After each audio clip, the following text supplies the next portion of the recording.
Veszélyeztetett fajok, kihalóban lévő állatok. Megpecsételődött a sorsuk. Vagy még megmenthetőek? Senki sem tudja. De ők megtesznek minden tőlük telhetőt.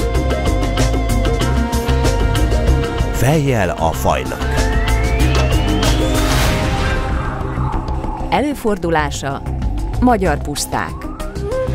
Hivatása: a természet gazdagítása. Neve: túzok. Előfordulása: Dévaványa. Hivatása: természetvédelem. Neve: Szél Antal. Tóni és a túzok.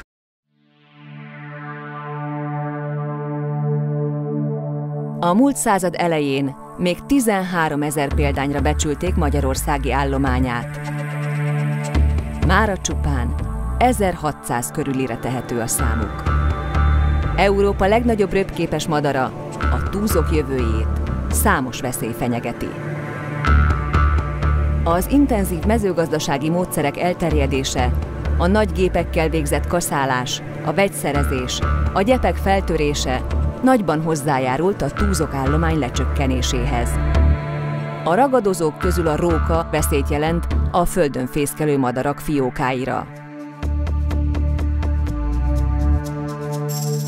A fészekrablók, mint ezek a dolmányos varjak is, súlyos károkat képesek tenni a túzok tojásaiban.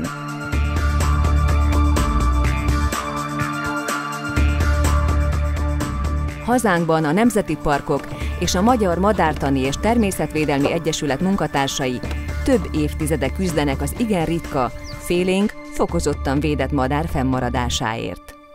A túzokra, mint a pusztátáj egy ilyen jelképes madarára különleges figyelmet kell fordítani, hiszen ahol ő él, az Magyarországnak egy jellegzetes unikuma, hungarikuma, a magyar puszta.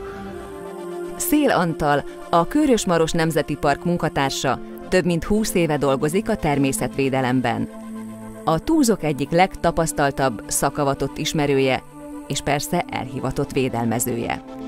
Ebbe a pusztatájba, ha benézünk, akkor rögtön kiviláglik, hogy nem csak pusztát látunk, hiszen a puszták közé ékelődve megtaláljuk a szántóterületet is. Ez nagyon fontos a túzokok számára, hiszen a szántóföldi növénykultúrák közül, olyan, mint a lucerna, olyan, mint a repce, létfontosságú.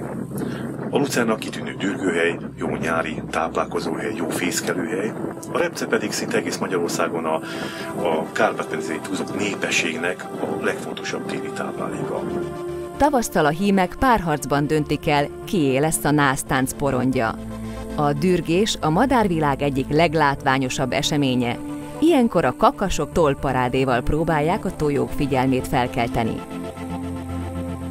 Fontos, hogy ebben az időszakban a madarak nyugalma zavartalan maradjon, mivel a legapróbb gyanús jelre abba hagyják násztáncukat, és így maga a nász is elmarad. Hát nagyon prózai találkozásom volt legelőször a túzokkal. Ilyen hihetetlen pillanatokat élt át az ember, amikor a nagynagyítású távcsövekbe besétálta az öreg túzokkakas, és folyamatosan, mint egy nyíló rózsa kibontotta magát, és bekövetkezett a dürgés. A kotlási időben a fészkek védelmére is szükség van. A természetvédelem tulajdonában lévő területeken a túzok kímélő gazdálkodás bizonyult hatásosnak. A földön fészkelő madarak fészekaljainak megmentésére nagyobb esély van a gazdák együttműködésével. A természetvédelmi szakemberek a fészkek előzetes feltérképezésével és védőzónák kialakításával próbálják megóvni a természetes költőhelyeket.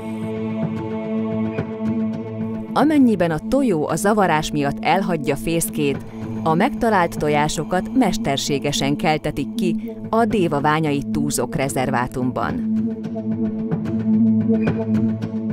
A csibéket kézzel nevelik fel, majd egy repatriációs, azaz visszavadítási program keretén belül visszaengedik őket a szabad természetbe.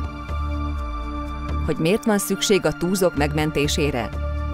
Minden fajnak megvan a maga szerepe a természetben. Egykor a Kárpát-medence kiterjedt füves pusztáin élt. Ma csupán a Duna-menti síkságon, Dévaványa környékén, a Bihari síkon és a Hortobágy térségében található jelentősebb túzok populáció. S hogy mi lesz a különleges madárnak a sorsa? Rajtunk áll. Csak mi tartozunk ezért felelősséggel, senki más.